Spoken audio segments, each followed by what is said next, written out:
শারদীয়া দুর্গা পূজায় দেবী মাহাত্ম্য বা শ্রী চণ্ডী পাঠ বিধেয়ত সমধিক আকর্ষণীয়, কারণ চণ্ডী পাঠের সঙ্গে সঙ্গে আমাদের মনে দেবী চণ্ডীর জাগ্রত রূপের বিমোহন ঘটে। চণ্ডী পাঠের নিরন্তর আবহে দেবীর আগমন বার্তা দিকে দিকে ধ্বনিত প্রতিধ্বনিত হয়। সেই উচ্চাঙ্গ মহামন্ত্রধ্বনি এক অপ্রকৃত অনুভবের শিহরণ ঘটায়, আমাদের ভাবের মোক্ষণ ঘটায়। এই মহিমণ্ডলে তিনি সর্বভূতে মঙ্গলদায়িনী শক্তি রূপেই আবির্ভূতা তথা পরিকল্পিতা। তাই যুগের দাবিতে আমাদের চিন্তা ভাবনার অনুভব তথা দৃষ্টিভঙ্গির আমূল পরিবর্তন সত্ত্বেও বছর বছর দেবীর আবির্ভাব ও আরাধনা সমান প্রাসঙ্গিক। ঐকান্তিক ভক্তি সহকারে মায়ের চরণে আত্মনিবেদন করলে মা ভক্তের সকল অশুভ দূর করে দেন। চণ্ডিকা, চণ্ডী শব্দের অর্থ কোপময়ী, যিনি ক্রোধ করেন তিনিই চণ্ডী। শরণাগত দেবগণ বা ভক্তগণকে অসুরগণের নিপীড়িত হতে পরিত্রাণ করার জন্যে ব্রহ্মস্বরূপা ব্রহ্মশক্তি যখন শান্ত ভাব ত্যাগ করে ক্রোধ হেতু ভীষণ ভাব ধারণ করেন, তখন তিনি চণ্ডী নামে পরিচিতা হন। এই মহাশক্তির স্বরূপ বর্ণনা করে বলা হয়েছে, যার ভয়ে বায়ু প্রবাহিত হচ্ছে, যার ভয়ে সূর্যের উদয় হচ্ছে, যার ভয়ে অগ্নি ইন্দ্র যম স্ব কার্য করছেন, সেই মহাশক্তি হচ্ছেন চণ্ডী। দেবী ভাগবতে ভগবতীর অবতার প্রসঙ্গে ভগবতী নিজেই মহিষাসুরকে বলেছেন, যদা যদা হি সাধুনাং দুঃখং ভবতি দানব তদাত্ম সঞ্চয় রক্ষার্থং দেহং সধরায়মহম অরূপায়শ্চ মে রূপ জন্মায়াশ্চ জন্ম সুরারাং রক্ষণার্থায় বিদ্ধি দত্ত বিনিশ্চিতম। অর্থাৎ এই শ্লোকে বলা হয়েছে যে দানব যে সে সময় সাধুর সঙ্গে সাধুদের ক্লেশ উপস্থিত হয়, তৎকালে তাদের রক্ষার নিমিত্ত আমি দেহ ধারণ করে থাকি। আমার রূপ নেই এবং আমার জন্ম নেই, তথাপি সাধুগণকে রক্ষা করার জন্যে সেই সময়ে আমি রূপ ধারণ করি, জন্মগ্রহণ করে থাকি।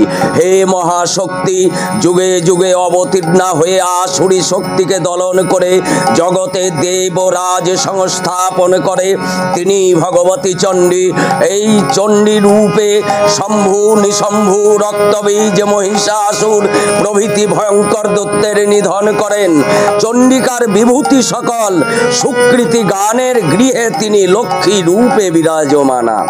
আবার পাপাত্মা পুরুষদের গৃহে তিনি অলক্ষ্মী স্বরূপা। এই শ্রী শ্রী চণ্ডী বা দেবী মাহাত্ম্যের তিনটি ভাগ: প্রথম চরিত, মধ্যম চরিত ও উত্তর চরিত। প্রথম চরিতে অধিষ্ঠাত্রী দেবী হলেন কালিকা, মধ্যম চরিতে মহালক্ষ্মী, উত্তর চরিতে মহা সরস্বতী।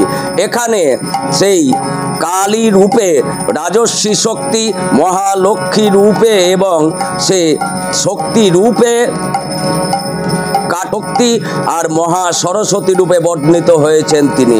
তাই শ্রী শ্রী চণ্ডীতে দেবী কবচে একাদশ মাতৃকাগণের নাম উল্লেখ রয়েছে। মহাশক্তিময়ী এই একাদশ মাতৃকাগণ হলেন চামুণ্ডে, বারাহি, ঐন্দ্রী, বৈষ্ণবী, নারসিংহী, শিবদূতী, মহেশ্বরী, কৌমারী, লক্ষ্মী, ঐশ্বরী ও ব্রাহ্মী।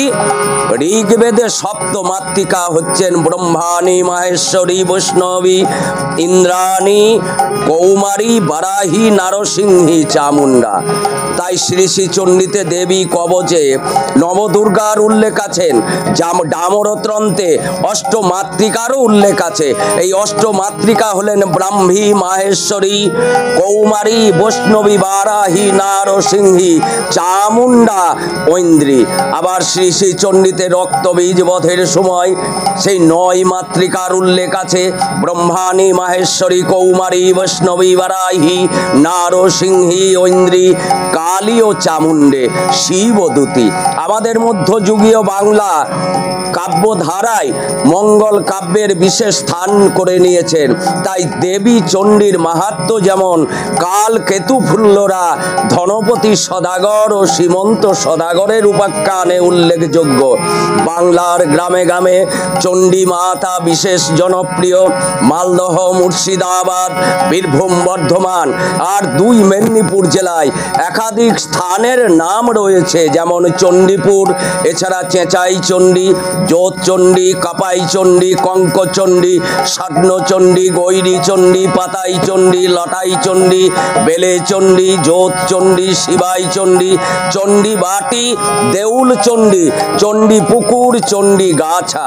তাই বাংলার গ্রামে গ্রামে পূজা পাচ্ছেন সেই খেলাই চণ্ডী, লীনাই চণ্ডী, সানাই চণ্ডী, নাচন চণ্ডী, বসন্ত চণ্ডী, বিষয় চণ্ডী, লোটন চণ্ডী, বলাই চণ্ডী, তাই বেলাই চণ্ডী ইত্যাদি বহু নামে আমার চণ্ডী দেবী পূজিতা হয়েছেন।